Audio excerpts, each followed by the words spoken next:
안녕하세요. 산부인과 전문의 유지연, 신나리입니다. 지난 시간에 난소암의 증상과 그리고 종류와 진단 방법에 대해서 알아봤는데요. 오늘은 치료 방법에 대해서 조금 더 알아보려고 합니다. 치료는 보통 수술을 하는 경우가 많은 거잖아요. 근데 수술 안 하고 이제 그냥 좀 지켜보거나 아니면 약을 먹고 지켜봐도 되는 경우가 있을까요? 네, 분명히 있습니다. 만약에 생리적인 혹이 의심된다고 한다면 보통은 한 2달 정도 지나면 변화가 있습니다. 줄어들거나 없어질 수 있거든요. 하지만 시간 간격을 두고 봤을 때 계속 지속되는 혹이라든지 아니면은 모양 자체가 별로 좋지 않아서 이제 병적인 혹이 의심이 된다고 한다면 주로 이제 수술이 주로 역할을 하는데요. 그렇다 하더라도 꼭 수술이 필요하지는 않습니다. 네, 예를 들면 병적인 혹은 양성혹, 그 다음에 경계성, 악성 이렇게 이제 구분이 될 수 있다고 말씀드렸고요. 양성혹 같은 경우에는 수술의 목적은 혹만 제거하는 게 목적일 수 있습니다. 근데 이제 보통 어느 정도 크기에 이제 꼭 수술을 해야 됩니까? 이런 것도 많이 여쭤보시는데요.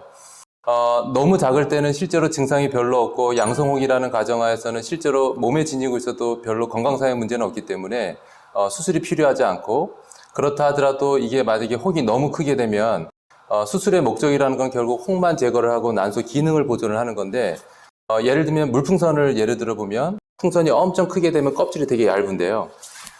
이제 이 껍질이 실제로는 난소입니다. 그래서 이게 물풍선이 너무 크게 되면 저희가 난소 혹과 이 난소를 분리하려다 보면 실제로 남아있는 난소가 별로 없게 되고, 그렇게 되면 수술의 의미가 크게 없어질 수 있어서 말씀드리는 거는 너무 작을 때 수술할 필요도 없겠지만 너무 클 때까지 기다리는 것도 별로 좋지 않고, 적절한 이제 크기가 됐을 때 수술을 하는 게 좋은데요. 실제로는 몇 cm라고 딱 규정되어 있지는 않습니다. 하지만 일반적으로 저희가 말씀드리는 거는 한 5, 6cm부터 한 8, 9cm 정도가 수술하기가 좀 적기라고 판단이 되고요. 그때 수술하게 되면 양성혹이라고 보면 혹만 제거 가능하시고 난소 기능도 꽤 많이 보존하실 수 있습니다. 제가 궁금한 게 있는데요.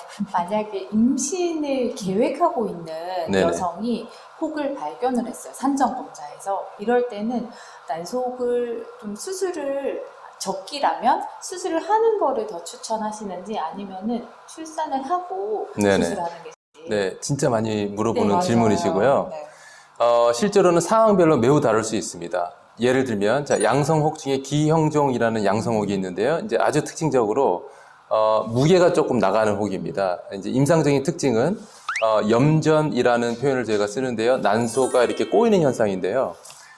이제 이런 기형종은 이런 꼬임 현상이 잘 생겨서 주로 통증을 유발하고, 이게 꼬이게 되면 그쪽으로 가는 혈관이 딱 잡히기 때문에 난소가 다 썩게 됩니다.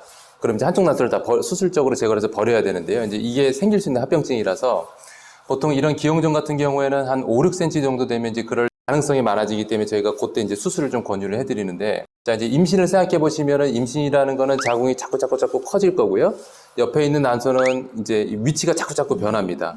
그래서 실제로 저희가 생각하는 한 5, 6cm보다는 조금 더 작더라도 실제로 꼬일 가능성이 있다고 저희가 판단을 하기 때문에, 그럴 때는 웬만하면 조금 저희가 일반적으로 말하는 크기보다는 좀 작다 하더라도 수술을 먼저 해서 혹을 제거하시고, 경우에 따라서는 혹이 있는지 모르고 임신이 되셔서 오시는 경우 있거든요. 그럴 때는 저희가 이 기형종이 의심이 되고, 예를 들면 한 5, 6cm 이상이 되면 그거는 임신 중에서도 수술을 하는 경우도 있습니다. 이런 걸 감안해 보면 임신 전에 수술을 하고 임신하는 게 더 좋겠습니다. 혹이 있을 때 급하게 뭔가 응급수술을 해야 되는 게 있는지 그런 것도 궁금해요. 네, 분명히 있죠. 아까 말씀드린 그 꼬이는 현상, 염전이 있으면은 굉장한 통증을 호소하시기 때문에 응급실로 오시고요. 당연히 이제 수술을 합니다. 또 실제로 난소혹은 물풍선 같은 혹이기 때문에 이게 터질 수 있다고 말씀드렸는데요. 흔하진 않지만 그렇다고 드물진 않습니다. 터지게 되면 마찬가지로 출혈, 또 심한 복통이 있을 수 있고, 지혈 목적 내지는 이제 터지게 되면 그 안에 이 난소 안에 있는 내용물들이 복강 안으로 다 들어가게 되거든요. 그렇게 되면은 복막염의 증상도 생길 수 있고, 그래서 이러한 것을 처치하기 위해서 수술을 하기도 합니다.